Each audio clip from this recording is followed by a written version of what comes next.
time, the doctor let us know that a biomarker in her blood came back high, and a drug called eculizumab, or Soliris, could help.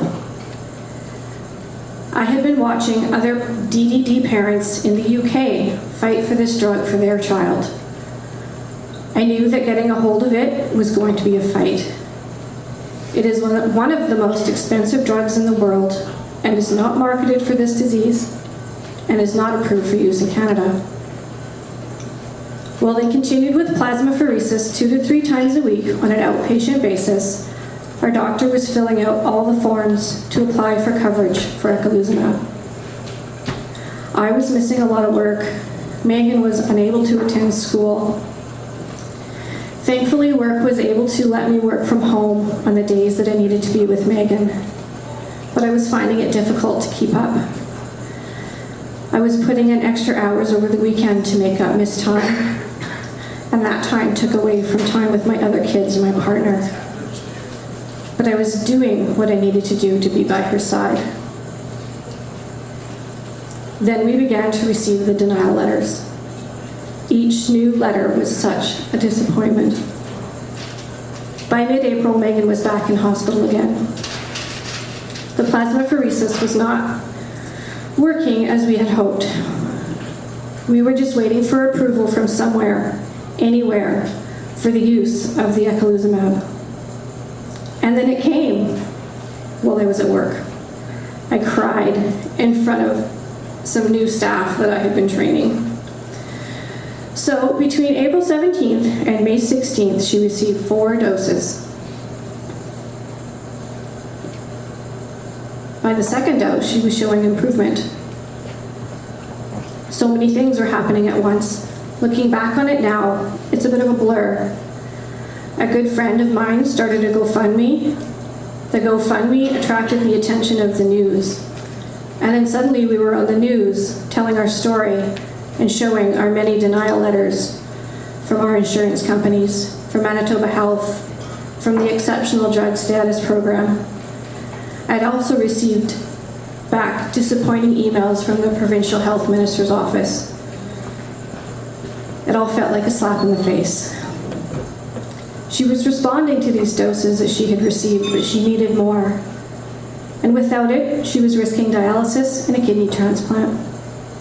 Each new letter made me feel more defeated and sad. Megan received her 4th and final dose of Soliris on May 16th. She was doing well. But within 4 weeks of that last dose, she was very sick again, and they readmitted her to the hospital. She had nephrotic syndrome. She was retaining fluid. She was nauseous and vomiting much of the time. Only IV medication could help. Her IVs were difficult to keep going because of the swelling in her body. They would have to put in a new IV every 3 to 6 days. Watching her be poked for blood and given medication IV that was causing her pain was causing me pain. My heart hurt. The hurt would come in waves and felt like a physical heaviness on my chest. Some days were too much and I would break down. I did my best to hold it together for her. I had learned how to live at the hospital and how to live without her while I was at work and at home. Her dad and I switched off who would stay the night with her, and my mom would sit with her during the day. As time went on, we realized that this was not going to be a 1 or 2 week stay. We began going home at night and leaving her to sleep alone at the hospital with the nurses to care for her. And it was really difficult to leave her. Megan spent her 14th birthday in the hospital. Out of all the bad days, this was the worst. I could not stop crying that morning. We decorated her room, and friends brought cards and gifts. We all did our best to cheer her up. The nurses even brought a cake and sang her happy birthday. A few days later, we received some good news. 2 more doses of eculizumab were approved. We were thrilled because we knew it worked. But what she really needed was 3 to 6 months of treatment with this drug without interruption, Receiving this drug and then not getting it felt like she was getting worse between each long wait for the next doses. By this time, her IV lines were just not working well anymore. Her skin was so full of fluid. She was leaking fluid around her IVs and from the holes once they were pulled. She thought it was actually kind of funny. Finding humor during this time really helped her get through it. But she was so swollen everywhere. She was now using a wheelchair just to get from her bed to the bathroom. I could not bathe her anymore on my own because I could not lift her.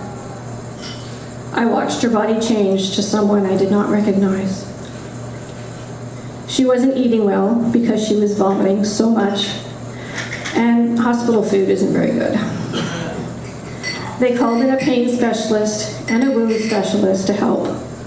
Her belly was wrapped to help with the fluid leaking from her skin, and long compression socks were used on her legs, and absorbent pads were used around her ankles where her old IV holes were leaking. A PICC line was eventually put in her arm, so no more pokes for blood and no more replacing IVs every few days or pain from putting medication in.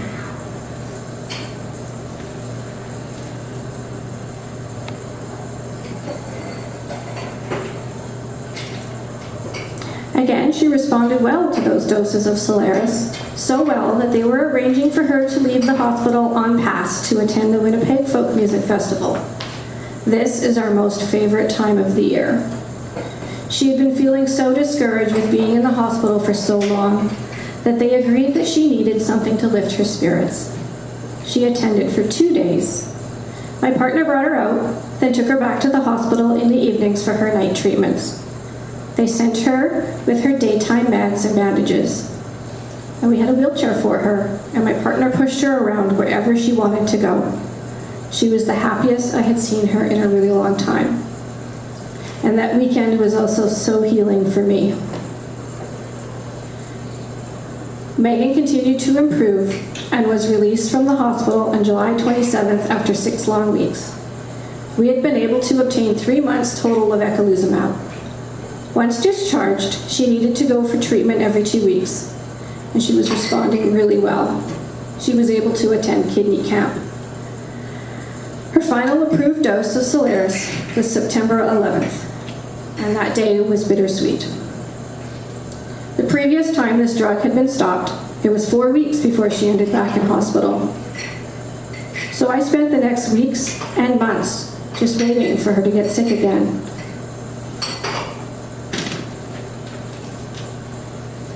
I was living in this constant state of fear.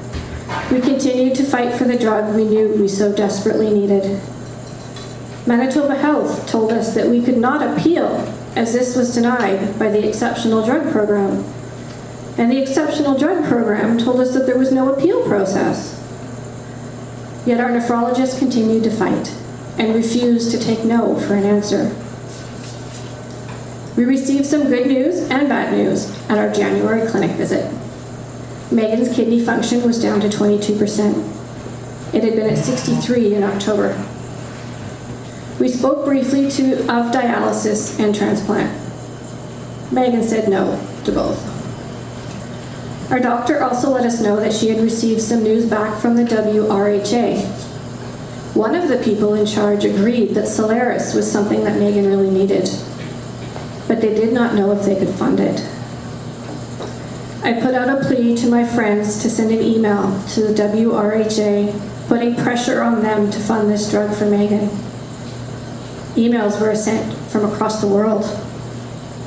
I don't know if it was the emails that helped them make their decision, but they've approved 3 more months. We are currently a third of the way into that 3 months. She is responding and doing better, but what happens after that 3 months? We are on this roller coaster ride that we can't get off. We must keep riding it until my daughter is able to live her life again, and we will never give up. Thank you.